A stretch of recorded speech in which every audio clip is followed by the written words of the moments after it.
அருமையான கர்த்தருடைய பிள்ளைகளே, இந்த நாள் உங்களுக்கு மிகுந்த ஆசீர்வாதமாய் இருப்பதாக. யோவான் 9ஆம் அதிகாரம் 3வது வசனத்திலே வாசிக்கிறோம்.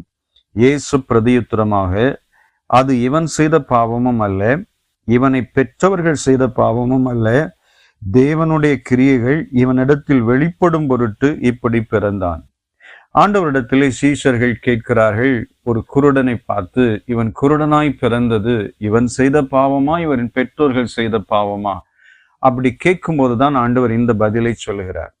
நம்ம வாழ்க்கையிலும் சில நேரத்துல நம்மை சுற்றில் நடக்கிற சில சம்பவங்களை வைத்து நமக்கு அருகானவர்கள், நண்பர்கள், உறவினர்கள், மற்றவர்கள் ஒரு கதையை எழுப்புவார்கள். நீங்க ஆண்டவரை விட்டு விலகிட்டீங்க பிரதர், நீங்க ஆண்டவரை தேடலை, உங்க வாழ்க்கையில பாவம் வந்துட்டது, உங்க வாழ்க்கையில தேவனை விட்டு விலகினதுனால, நீங்க ஆண்டவரை தேடாததுனால இந்த காரியம் எல்லாம் நடந்ததுன்னு சொல்லி பல குற்றச்சாட்டுகளை சொல்லுவார்கள். அது நிமித்தம் சிலர் உடைந்து போன ஒரு உள்ளத்தோடு இருந்து, நான் நல்லதான ஆண்டவரை தேடுறேன், ஆனா எனக்கு இந்த சம்பவம் நடந்ததுனால இப்படி சொல்றாங்களே அப்படின்னு சொல்லி மனவேதனையோடு இருப்பார்கள். இன்னும் சில சூழ்நிலைகள் பார்க்கும்போது சிலர் சொல்லுவாங்க, உங்களுக்கு விரோதமா சூன்யம் வச்சுட்டாங்க, உங்களுக்கு விரோதமா பிசாசு கிரியை செய்கிறது, பிசாசுகளும் கிரியை செய்கிறது.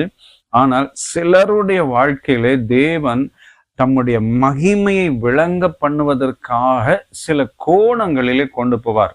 இந்த மனிதனுக்கு தேவன் குருடனாய் பிறக்கும்படி செய்தது, இவன் சொல்லுகிற சில வார்த்தைகளை வாசிக்கும் போது தேவனை ஆழமாய் அவன் கண்கள் திறக்கப்பட்ட போது அவன் அந்த வெளிப்பாடை பெற்றுக்கொண்டான் என்று உணர முடிகிறது. பாருங்கள், இதே அதிகாரத்திலே யோவான் 9ஆம் அதிகாரத்திலே 30லிருந்து 33வது வசனம் வரைக்கும் வாசிக்கும் போது, அதற்கு அந்த மனுஷன், அவர் என் கண்களை திறந்திருந்தும் அவர் எங்கே இருந்து வந்தவர் என்று நீங்கள் அறியாதிருக்கிறது ஆச்சரியமான காரியம். பாவிகளுக்கு தேவன் செவி கொடுக்கிறதில்லை என்று அறிந்திருக்கிறோம். ஒருவன் தேவ பக்தி உள்ளவனாயிருந்து அவருக்கு சித்தமானதை செய்தால் அவனுக்கு செவி கொடுப்பார். பாருங்கள், அந்த மனிதன் சொல்லுகிற வார்த்தை, இந்த குருடன் சொல்லுகிற வார்த்தை ரொம்ப நம்ம கவனிக்க வேண்டிய வார்த்தைகளா இருக்கிறது. அவன் அப்படி சொல்லுகிறதற்காகவே, தேவனை வெளிப்படுத்துகிறதற்காகவே, ஒருவேளை அவன் ஆண்டவரை பற்றி பல இடங்களிலே அவன் ஊழியம் செய்திருக்கலாம், சொல்லி இருக்கலாம். அந்த சாட்சிக்காகவே தேவன் இவனை குருடனாக பிறக்க வைத்து, ஆண்டவர் இயேசு அவன் கண்களை திறந்து, அது நிமித்தமாய் அநேகர் அந்த அற்புதத்தை கண்டு, அவனும் கண்டு ஒரு பெரிய மாற்றம் அந்த இடத்தில் உருவாவதற்காக தேவன் வைத்திருக்கலாம்.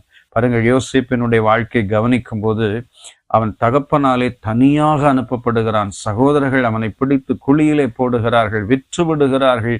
போத்திபாரின் வீட்டில் அடிமையா இருக்கிறான், செய்யாத தவறுக்கு சிறைச்சாலை போகிறான்.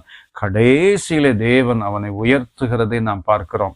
இப்ப இந்த நடந்த சம்பவங்களை எல்லாம் யோசிக்கும் போது, விசுவாச காலத்தில் இப்பொழுது இருந்தால் பலர் பலவித குற்றச்சாட்டுகளை யோசேப்பின் மேலே சொல்லியிருப்பார்கள். ஆனால் அவனுடைய வாழ்க்கையில நடந்தது என்ன? தேவன் அவனை உயர்த்தும்படிக்கு ஒரு கடினமான பாதையிலே கொண்டு போகிறார். 107ஆம் சங்கீதம் 15வது வசனத்திலிருந்து வாசிக்கும் போது, அவர்களுக்கு முன்பாக ஒரு புருஷனை அனுப்பினார், யோசேப்பு சிறையாக விற்கப்பட்டான், அவன் கால்களை விலங்கு போட்டு ஒடுக்கினார்கள், அவன் பிராணன் இரும்பில் அடைக்கப்பட்டிருந்தது, கர்த்தர் சொன்ன வார்த்தை நிறைவேறும் அளவும் அவருடைய வசனம் புடமிட்டது என்று நாம் வாசிக்கிறோம். பாருங்கள், தேவன் சிலரை உயர்த்துகிறதற்கு, ஆசீர்வதிக்கிறதற்கு ஒரு எதிர்மறையான ஒரு காரியத்தை ஆண்டவர் வச்சிருப்பாரு.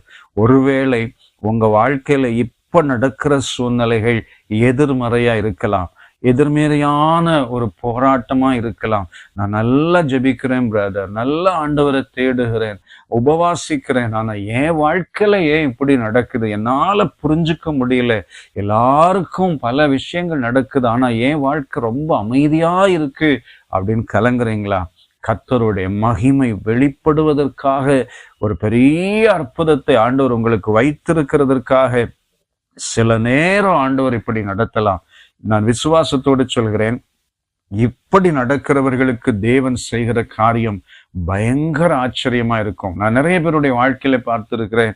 சிலர் வாழ்க்கையில ரொம்ப புலம்புகிற ஒரு சூழ்நிலை இருக்கும், ஆனால் ஒரு காலத்திலே எல்லாருக்கும் மேலாக தேவன் அவர்களை கொண்டு வந்து நிறுத்தி இருக்கிறதை நான் பார்த்திருக்கிறேன். அருமையான சகோதரா சகோதரி, சோர்ந்து போகாதிருங்கள். இந்த மனிதனுக்கு நடந்தது போல உங்க வாழ்க்கையில நடக்கலாம். ஆனால் நீங்கள் விசுவாச பாதையில நின்று கர்த்தரோடு நெருங்கி இருங்கள். நிச்சயம் நீங்களும் சாட்சி சொல்கிற காலம் வரும். தேவனுடைய கிரியை உங்கள் மூலமாய் வெளிப்பட்டு உங்களுக்கு மாத்திரமல்ல, உங்கள் குடும்பத்துக்கு மாத்திரமல்ல, உங்கள் உறவினர்களுக்கு மாத்திரமல்ல, உங்கள் சமுதாயத்துக்கு மாத்திரமல்ல, நீங்கள் இருக்கிற இடத்திலே தேவன் உங்களை சாட்சியாய் நிறுத்துவார். நான் உங்களுக்காக ஜெபிக்கிறேன். வல்லமையுள்ள பிதாவே, நல்ல தேவனே, இந்த காலை நேரத்துக்காய் ஸ்தோத்திரம். இந்த பிறவி குருடனுடைய கண்களை திறந்து உம்முடைய நாமத்தை மகிமைப்படுத்தினது போல இதை கேட்கிற ஒவ்வொருவருடைய வாழ்க்கையிலும் ஒரு பெரிய அற்புதம் செய்வீராக. இயேசு இரட்சகர் நாமத்தில் கேட்கிறோம் பிதாவே. ஆமென், ஆமென். God bless you. Amen.